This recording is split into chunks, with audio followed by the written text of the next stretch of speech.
అందరికీ నమస్కారం. వార్షిక రుణ ప్రణాళికలో భాగంగా సెర్పేసేజ్ యాప్లో సీసీ గారి లాగిన్లో హెచ్ఎల్పి ఎంసీపీ ఎలా చేయాలన్నది ఈ వీడియోలో చూద్దాం.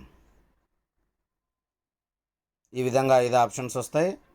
గృహ జీవనోపాధి పథకంలోకి వెళ్తాం. ఇక్కడ నేను ఉదాహరణకు ఒక గ్రామ సంఘాన్ని సెలెక్ట్ చేసుకుంటున్నాను.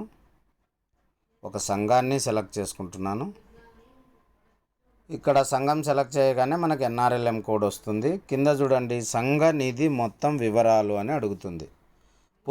పొదుపు అంటే ఒక సభ్యురాలది 8,500 అయింది కాబట్టి 10 మంది సభ్యులవి 85,000 అయింది. తర్వాత ఎస్బీ ఖాతాలో బ్యాలెన్స్ అంటే కరెక్ట్గా ఖాతాలో ఎంత ఉంటే అంత చూసి కరెక్ట్గా వేయాలి.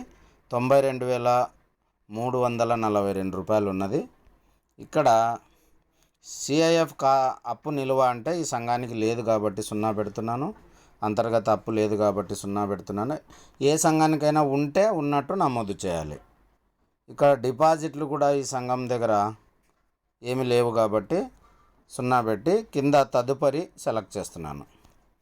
ఇదిగోండి, ఇక్కడ రెండో ఆప్షన్ సభ్యుల వివరాల దగ్గరకు వచ్చాము. ఇక్కడ మనం గమనించాల్సిన అంశం ఏంటంటే బ్యాంక్ లింకేజ్ లిమిట్ 20 లక్షలు అని ఉంది చూడండి.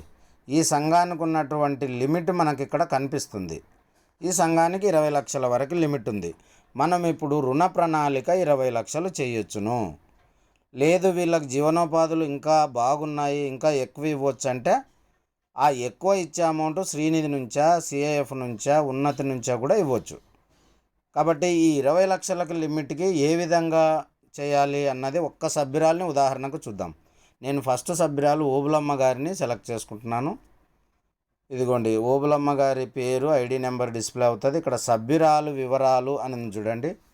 ఇక్కడ అకౌంట్ వివరాలు ఏమీ మనకు కనిపించడం లేదు. ఇప్పుడు మనం నమోదు చేయాలి. ఇక్కడ ఎడిట్ బ్యాంక్ డీటెయిల్స్ అని బ్లూ కలర్లో ఉంది. దాన్ని సెలెక్ట్ చేయగానే ఈ విధంగా బ్యాంకు సెలెక్ట్ చేసుకోవాలి. బ్యాంకు బ్రాంచు నిదానంగా నెమ్మదిగా కరెక్ట్గా నమోదు చేయాలి. అలాగే అకౌంట్ నెంబరు కూడా నిదానంగా తప్పులు లేకుండా వేయాలి. మనం లోకోస్లో చూస్తున్నాము, అలాంటి ఇబ్బంది పడకుండా కరెక్ట్గా నిదానంగా నమోదు చేయవలెను. ఇక్కడ కింద సేవ్ అని ఉన్నది, సేవ్ చేస్తాం. ఇదిగోండి, ఈ విధంగా మనం ఎంటర్ చేసిన అకౌంట్ వివరాలు డిస్ప్లే అవుతాయి. తర్వాత ప్రస్తుత జీవనోపాధి వివరాలు ఉంటాయి. ఇక్కడ మనం ఆగాలి. మీరు మహిళా వ్యాపారవేత్తగా ఉన్నారా దగ్గర ఆగాలి. ఇక్కడ నిజంగా ఆ మహిళ ఏ జీవనోపాధి చేస్తున్నారు, వ్యాపారవేత్తగా ఉంటే అవును పెడతాము, లేదంటే లేదు పెడతాము. తర్వాత కింద ఈ ఆర్థిక సంవత్సరం అవసరమా అప్పు అంటే అవునని పెట్టారు. కింద వ్యవసాయానికి 1,00,000 రూపాయలు, ఇతరాలకు 50,000 ఎంటర్ చేశారు. ఇది ఎనిమినేటర్ లాగిన్ నుంచి వచ్చిన డేటా. ఇది కరెక్ట్ డేటానే అనుకున్నప్పుడు మనము సోర్స్ ఆఫ్ ఫండ్, ఈ అప్పు ఎక్కడి నుంచి ఇస్తామన్నది ఒక్కటి సెలెక్ట్ చేసి ముందుకెళ్తాం. తదుపరి కొట్టగానే నెక్స్ట్ స్టెప్కి వెళ్ళిపోతుంది. అయితే ఉదాహరణకు ఏదైనా తప్పు ఉందనుకుంటే, లేదు ఈ డేటా తప్పు నేను కరెక్ట్ చేసుకోవాలన్నప్పుడు ఇప్పుడు కరెక్ట్ చేసుకోవచ్చు. ఉదాహరణకు ఈమెకు కిరాణా షాప్ ఉంది అనుకుందాం. అప్పుడు ఇక్కడ మీరు మహిళా వ్యాపారవేత్తగా ఉన్నారా అంటే అవును అని పెడతాము. ఇక్కడ ఈ సంవత్సరం లోన్ అవసరమా అంటే అవునని ఉన్నది. ఇక్కడ ఇది తప్పు ఉంది కాబట్టి ఇక్కడ చూడండి, పేరు ఎదురుగా డెలీట్ ఆప్షన్ ఉంది, డెలీట్ చేస్తాము. కింద 50,000 దగ్గర కూడా డెలీట్ ఆప్షన్ ఉంది, డెలీట్ చేస్తాము. ఇప్పుడు కరెక్ట్ అంటే తప్పున్నది డెలీట్ చేసేసాము. కరెక్ట్ వివరాలు నమోదు చేయొచ్చు. కింద జోడించు అని ఉన్నది, అందులోకి వెళ్తాం.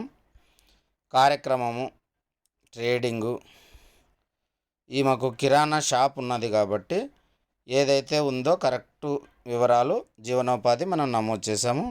ఏ నెలలో అప్పు కావాలంటే ఏ నెల అయితే ఆ నెల సెలెక్ట్ చేస్తాము. అవసరం ఎంత, 2 లక్షలు. ఇదిగోండి, సేవ్ చేయండి అనగానే మనం ఎంటర్ చేసినటువంటి వివరాలు ఇట్లా డిస్ప్లే అవుతాయి. ఇప్పుడు ఈ ఫండ్, సోర్స్ ఆఫ్ ఫండ్ ఎక్కడి నుంచి ఇస్తున్నావు నువ్వు అన్నప్పుడు ఇక్కడ ఏదైతే అది బ్యాంక్ లింకేజా, శ్రీనిధి, సిఎఫ్ఐ ఏదైతే ఇది, ఈ సంఘానికి బ్యాంక్ లింకేజ్ చేస్తున్నాం కాబట్టి బ్యాంక్ లింకేజ్ సెలెక్ట్ చేసి తదుపరి ఎంటర్ చేయగానే ఇదిగోండి ఈ విధంగా బ్యాంక్ ఎంసీపీ 2 లక్షలకు నమోదైందని ఇక ఈ విధంగా కనిపిస్తుంది. ఇప్పుడు తదుపరి ఎంటర్ చేయగానే ఆ సభ్యురాలు యొక్క బయోమెట్రిక్ మనం నమోదు చేయవలసి ఉంటుంది. ఇక్కడ టిక్ పెట్టేసి బయోమెట్రిక్ సెలెక్ట్ చేసగానే పరికరాన్ని సెలెక్ట్ చేయగానే ఇక్కడ సభ్యురాలు యొక్క బయోమెట్రిక్ తీసుకోవాల్సి ఉంటుంది. ఈ విధంగా 10 మంది సభ్యులవి చేయాలి. 10 మంది సభ్యులవి అయిన తర్వాత మళ్ళీ సీసీ గారి బయోమెట్రిక్ వేయాలి. అది ఎక్కడ చూద్దాం. ఇప్పుడు ఉదాహరణకు 10 మంది సభ్యులవి బయోమెట్రిక్లు వేసామనుకున్నప్పుడు ఇక్కడ సభ్యురాలి పేరు దగ్గర గ్రీన్ కలర్లో కంప్లీటెడ్ అని వస్తుంది. వచ్చిన తర్వాత చివర చూడండి తదుపరి అని ఉంది కుడివైపు. ఈ తదుపరి ఎంటర్ చేయగానే సీసీ గారి బయోమెట్రిక్ అడుగుతుంది. ఇంతటితో సక్సెస్ఫుల్ అని రాగానే ఈ ఎంసీపీ జనరేట్ అయ్యి ఏపీఎం గారి లాగిన్కి వెళ్తుంది. ఇక్కడ మనం కంప్లీట్ చేయలేదు కాబట్టి మెసేజ్ వస్తుంది, కానీ కంప్లీట్ అయితే సీసీ గారి బయోమెట్రిక్ అడుగుతుంది. ఇంతటితో మనము రుణ ప్రణాళికలో ఎంసీపీ పూర్తి చేసినట్టు లెక్క. ఈ విధంగా దయచేసి తప్పులు లేకుండా చేయాలని కోరుకుంటున్నాను. ధన్యవాదాలు.